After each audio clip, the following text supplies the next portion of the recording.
One of the most viewed videos here on Coaster Studios is a rant I did about Ronde after my first ever visit in 2017. I did not have a great experience. I called it one of the worst parks I'd ever been to, and I said I had no interest in returning. You can probably see where this is going. I have since gone back to Ronde, and I have some revised thoughts I figured were worth sharing in an updated park review. I made my return last summer in 2022, 5 years after my original visit while I was on a long layover in Montreal. I only had about a half day to spend at the park, but since I knew I wasn't a big fan of the place, that was more than enough time. Little did I know that the day I had selected to visit would be of particular significance, and let's just say if you saw the vlog we put out, then you know what I'm talking about. I'm going to get to that later. But if you think in this video I'm going to turn around and say that I was so mistaken, this is a great park, I love this place, then sorry, you were wrong.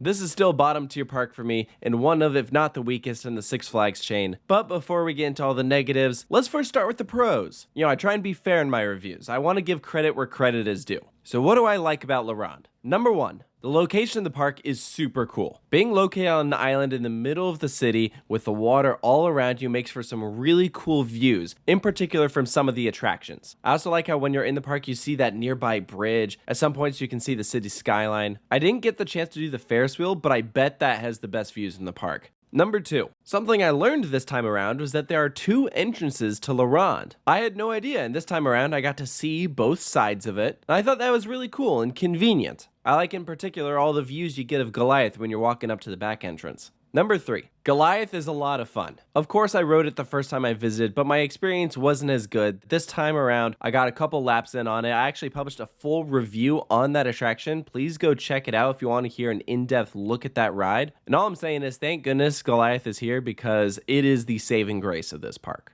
Number four, the lake view in the center of the park makes for some amazing photo ops. It's a great visual, really ties in everything together. Number five, it seemed like they were doing a little bit of TLC around the park. They repainted their boomerang. It was pretty ugly before, but now it was sporting that fresh paint. It looked nice, I appreciated that. It's still a crappy ride, but at least it's more pleasing to look at now. And finally, of course, they have the best fireworks show I've ever seen in my life. Ronde hosts the Montreal International Fireworks Competition, which is like the most prestigious fireworks competition in the world. This is a 35-minute long fireworks show. It is so elaborate and over the top. They only do maybe 10 of them a year, and I can see why. It's completely nuts. It was free to watch from inside the park, but you could pay to get like stadium seating. If you get the chance to see this show, highly recommend it. Just be aware that it's insanely popular and it leads to some very long lines, which I'm going to get to in a second, because that wraps up all the things that I like about Ronde. Let's talk about the cons. And for this, I wanted to circle back to the original complaints I made in the 2017 review, and let's see if they're still accurate.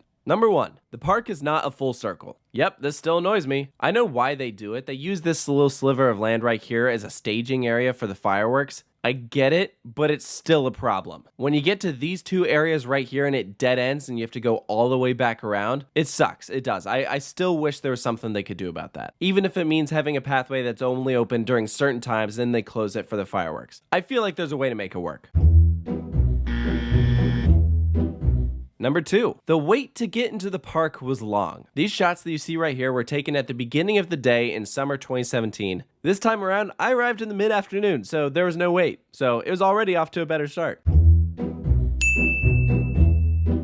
Number three, the behavior of the clientele. Last time I encountered a lot of rude and obnoxious individuals, a lot of them under the age of 16. We were line cut at just about every attraction with no enforcement from the park. While I didn't experience line jumping this time or have any blatantly negative encounters with any guests, we encountered a whole different problem, which was the crowd levels. I know Ronde is not usually like this and it was just because of the fireworks. However, when you have a park that was as busy as this particular day by nature, you get an interesting group of people, some of which who are a lot rowdier than others. I will say, I remember seeing a decent amount of park security walk around, so it seemed like they were at least doing what they could to try and keep things under control. During the haunt season, I've witnessed fights break out at other parks, and it wasn't to that stage here, so I guess it definitely could have been worse.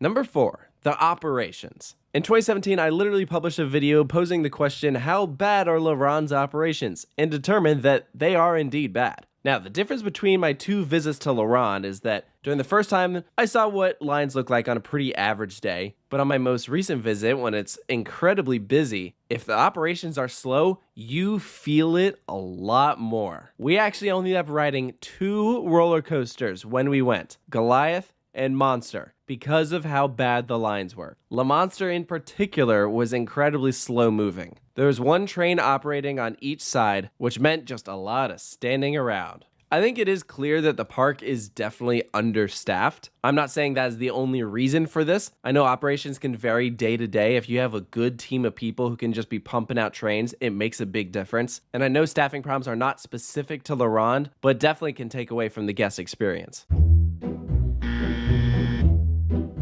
Number 5, no shade. Yep, this still holds up. Goliath's queue in particular is the worst offender. La Ronde, do better. Number 6, more closed rides than open ones. This is definitely still applicable, though that statement might be a bit dramatic. The main difference I saw here was that Le Monster was actually open, with both sides running. That was a big surprise. I managed to snag both of those credits, even though the wait for them was awful. Some of the rides we saw standing but not operating were the Montreal, which is still rusted and disgusting, the Sky Tower, which is a shame, and Catapult. But at least in the grand scheme of things, it seemed like the biggest, most important attractions were open, which is definitely an upgrade from last time. Number 7, in 2017, I had big dining plan issues. I had to go redeem my meals using receipts because my pass wouldn't work otherwise. This time around, I had no issues with scanning them through the Six Flags app, so it seems like that issue had been solved.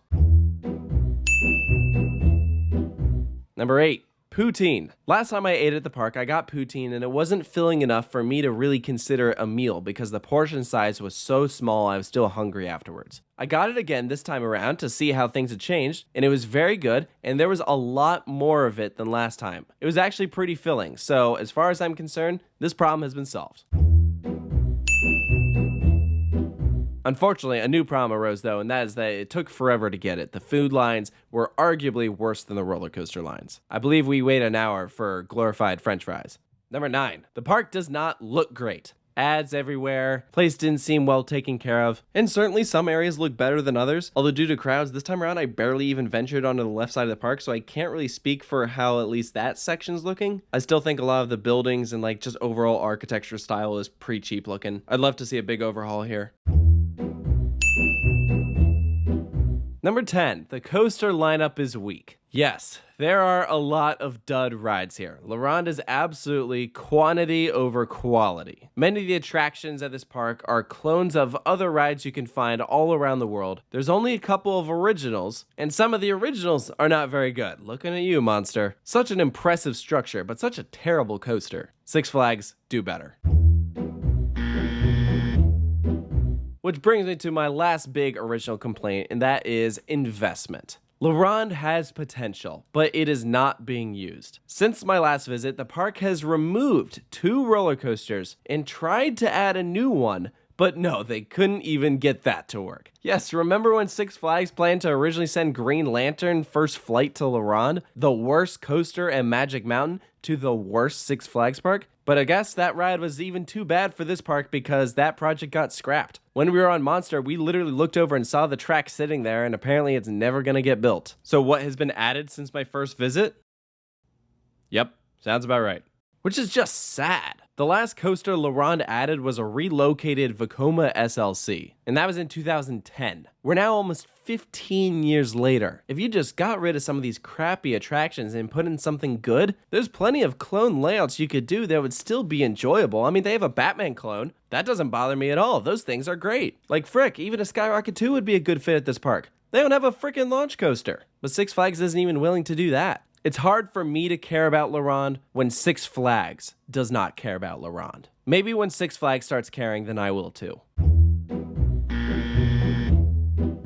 So in conclusion, I think after my most recent visit, I will say I feel like I have a much more well-rounded view of this park in a way that my first visit was very different from my second. So I've quite literally seen the ups and downs here, but even the ups weren't enough for me to have a strong desire to go back. So what would make me want to go back? I said this in the first video and I'll say it again. RMC Le Monster. That is one of the worst rides in the park, and it has so much potential to be great. That structure is huge. Do something good with it. Six Flags, spend the money. But other than that, a lot of the changes that need to be made are smaller things. Infrastructure, refresh some of your food stands, improve landscaping. Some areas of this park look like they haven't had any work done on them in years, and that's just not how it should be. Like seriously, you'd be surprised how far a fresh coat of paint can go. And Boomerang proves that. But that's one ride. We're talking about a whole lot more here. And your guests notice. Yeah, it's not exactly going to get them lined up to buy tickets. But I mean, once you're there, there's a big difference in atmosphere. And I think Cedar Fair has been setting a great example of that, of how they've been refreshing certain areas, like Safari Village into Jungle Expedition. Kings Island's doing the same this year with Adventure Port. I'd love to see other places take a hint. It'd go from being a park with a not so great reputation in this industry to one that's actually respected. Right now, people grimace when you mention it, and people generally forget about it in the grand scheme of all these regional parks. So I hope that things improve. It's hard to keep a theme park running, and it's even harder to keep a theme park running well. But with a strong team who actually put in time and investment and dedication in this place, I'm confident it can be turned around. I've seen very positive changes made over time to Six Flags Over Texas and Fiesta Texas. And it's really shown what happens when you have management who cares, and right now, that just doesn't seem to be the case. But if you find yourself in Montreal, if you visit, let me know what you think. Do you agree with the points that I brought up? Do you think there's anything I missed? Any glaring problems that you've experienced? Or something good that you really like? Please post all of it down below. And if you're new to the channel, I'd hope that you consider subscribing. We do roller coaster and amusement park reviews from places all across the world. So thank you for watching, and I'll see you next time.